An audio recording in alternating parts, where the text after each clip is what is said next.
Salut à tous, c'est Ilyes, j'espère que vous allez bien. On se retrouve aujourd'hui pour une nouvelle vidéo. Décidément, on a pas mal de boulot en ce moment. Il y a une organisation justement qui nous en donne du boulot et qui secoue un petit peu l'actualité mondiale du MMA. Pour une fois, c'est pas vraiment l'UFC, c'est plutôt le PFL qui, après avoir réalisé un joli coup en signant Cédric Doumbé, a annoncé que Francis Ngannou, l'autre Camerounais star mondial des sports de combat, allait lui aussi rejoindre l'organisation, mais pas seulement en tant que combattant et athlète. Et c'est ça qui est fort. Je vous en ai parlé dans une précédente vidéo, mais Francis va rejoindre le PFL, c'est vrai, en tant que combattant, mais aussi et surtout en tant que dirigeant de la branche africaine du PFL. Et il aura aussi une place dans le comité consultatif où il va pouvoir représenter et défendre les intérêts de ses pairs, de ses combattants. La seule mauvaise nouvelle dans l'opération, en tout cas la mauvaise nouvelle pour les fans de Francis Ngannou et en général les fans de MMA, c'est qu'il va falloir qu'on prenne notre mal en patience avant d'assister au début de Francis dans la Professional Fighters League. Le Camerounais a en fait annoncé que son premier combat se fera aux alentours de la mi-2024.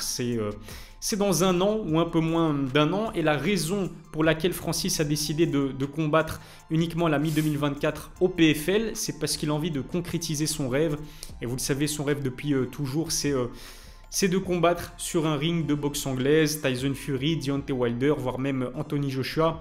Les pistes sont plutôt prestigieuses. Est-ce qu'elles sont sérieuses? On le verra dans les prochains jours ou dans les prochaines semaines. À mon avis, il y a du nouveau et du très très lourd qui se prépare en ce qui concerne les débuts également en boxe anglaise du côté du prédateur.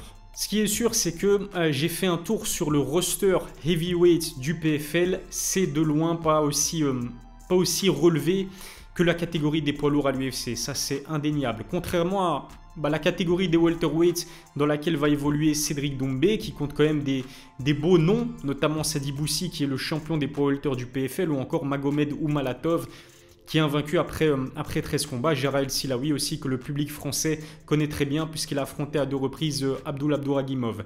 C'est pas vraiment le cas au PFL dans la catégorie des heavyweights, et bien évidemment que Francis Ngannou sera le A-side, c'est lui la plus grande star de l'organisation.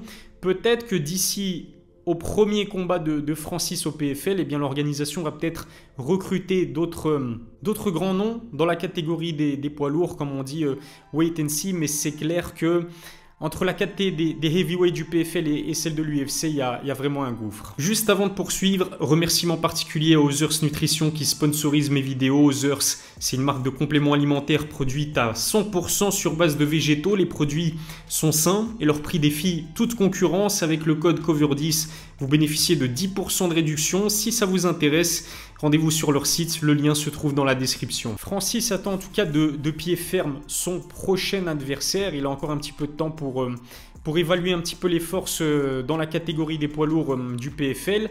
En tout cas, on a vu que dans les vidéos promotionnelles lancées par l'organisation, eh bien Francis se considère encore aujourd'hui comme le baddest man on the planet. Pour Francis, c'est lui l'homme le plus dangereux de la planète. Vous savez que c'est un titre symbolique qui autrefois était attribué notamment à Mike Tyson, qui faisait vraiment peur à tous ses adversaires. Quand on voit un petit peu le gabarit de Francis, c'est un combattant qui est assez grand, même pour un heavyweight, qui est assez massif, généralement plus de 120 kg hors compétition.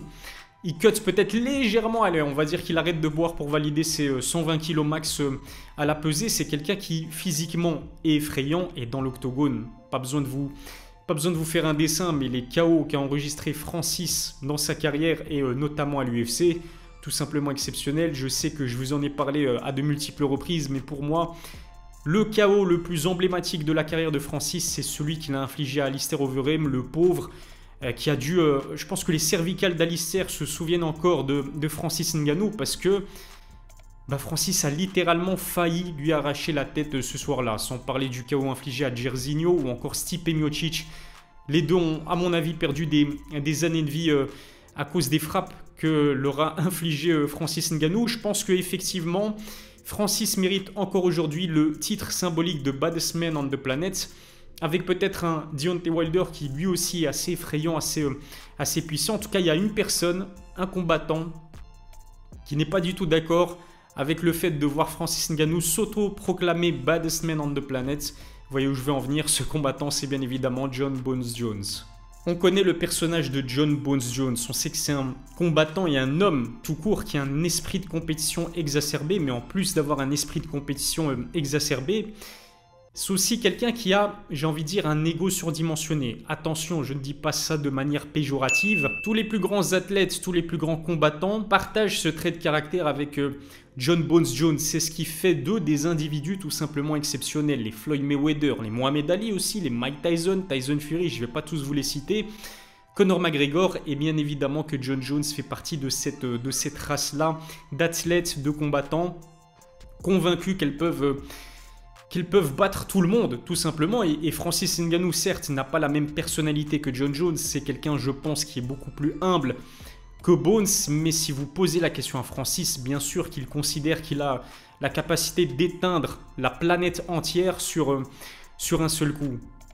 Jon Jones, il n'a pas apprécié du coup que Francis s'autoproclame baddest man on the planet, notamment dans les vidéos promotionnelles lancées par le PFL. Il n'a pas du tout hésité a marqué son désaccord avec le Camerounais, notamment sur Twitter, son réseau social préféré, où lui a dit que c'était facile finalement de se considérer être le plus méchant de la planète, mais de le crier haut et fort quand vous vous retrouvez de l'autre côté de la rue. Qu'est-ce qu'il entend par là? C'est que Francis, maintenant qu'il a changé d'organisation et qu'il ne peut plus croiser Bones à l'UFC, il a beaucoup plus de facilité à dire que c'est l'homme le plus dangereux de la planète. Francis lui a répondu avec beaucoup de classe, beaucoup d'élégance, mais en gros il invite Jon Jones à signer au PFL. On n'est pas prêt de le voir parce que Bones s'est engagé avec l'UFC. Il a signé un contrat de plusieurs combats avec l'organisation. C'est pas parce qu'il va combattre à de multiples reprises avec l'UFC, mais c'est juste une manière pour l'organisation de vraiment verrouiller l'une de ses plus grandes stars, Jon Jones. Avant son combat contre Cyril Gane aussi, on a vu que Jon s'en prenait régulièrement à Francis Ngannou. On sent qu'il a la dent dure envers Francis. Il considère même que le prédateur a tout simplement fui le combat.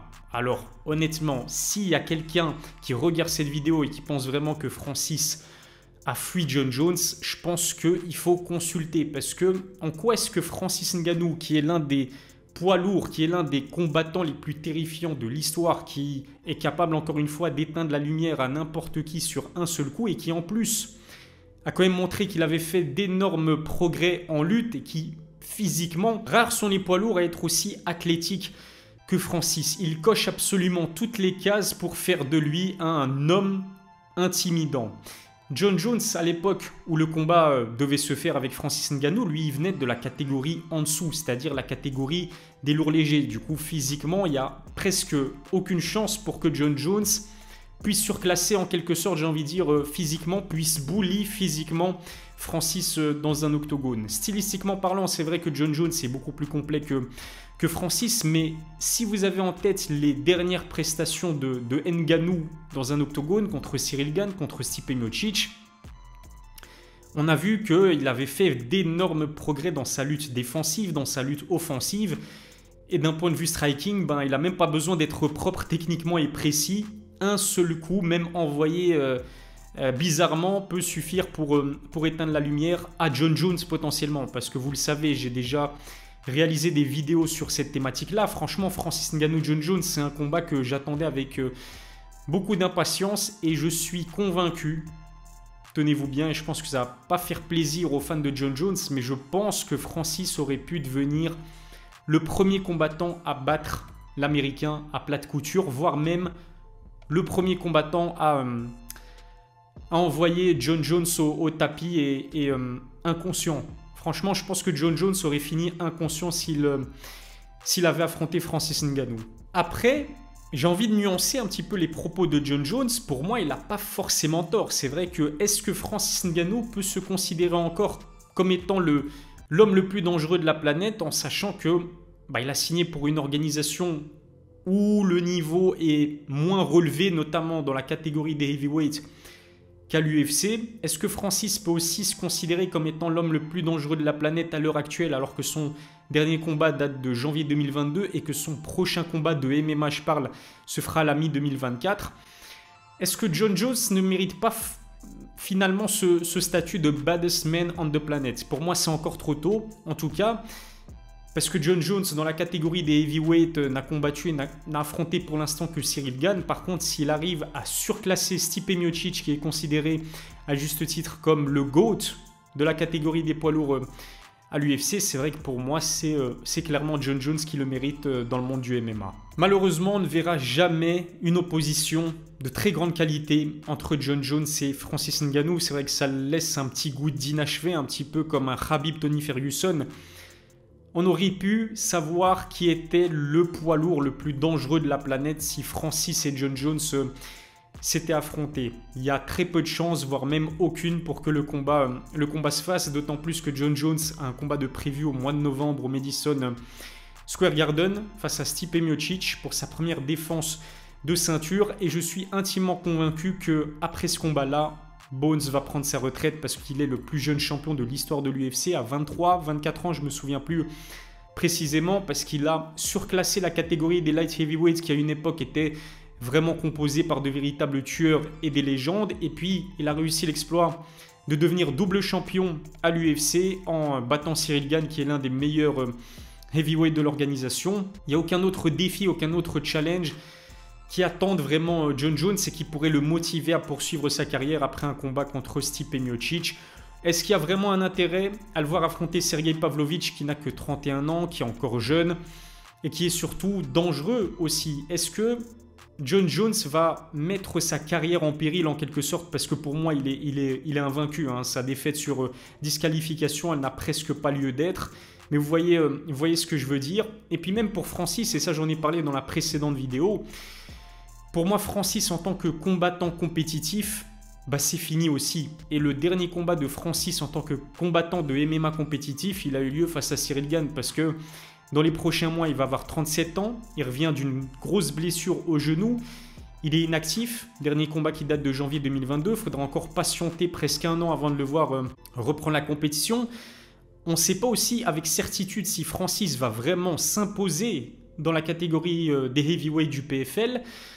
Visiblement, d'après ce qu'il a confié à Ariel Helwani, il n'a pas plus que 2, voire grand max 3 combats de prévus dans sa nouvelle organisation. Et puis, il va toucher énormément d'argent. Est-ce qu'il aura encore faim, Francis? Est-ce qu'il aura aussi du temps à consacrer à sa carrière d'athlète en connaissant les responsabilités maintenant dont il va devoir s'occuper?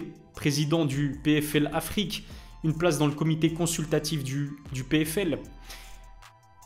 En tout cas, c'est sûr qu'on n'aura jamais droit à ce combat entre Francis Ngannou et Jon Jones, et j'en suis triste. Voilà en tout cas ce que je pouvais dire concernant le clash entre Jon Jones et Francis Ngannou sur les réseaux sociaux. Est-ce que vous pensez que Francis est toujours le baddest man on the planet? Première question. Deuxième question, est-ce que Francis aurait pu devenir le premier combattant à réellement éteindre Bones? J'ai hâte de lire vos avis dans les commentaires.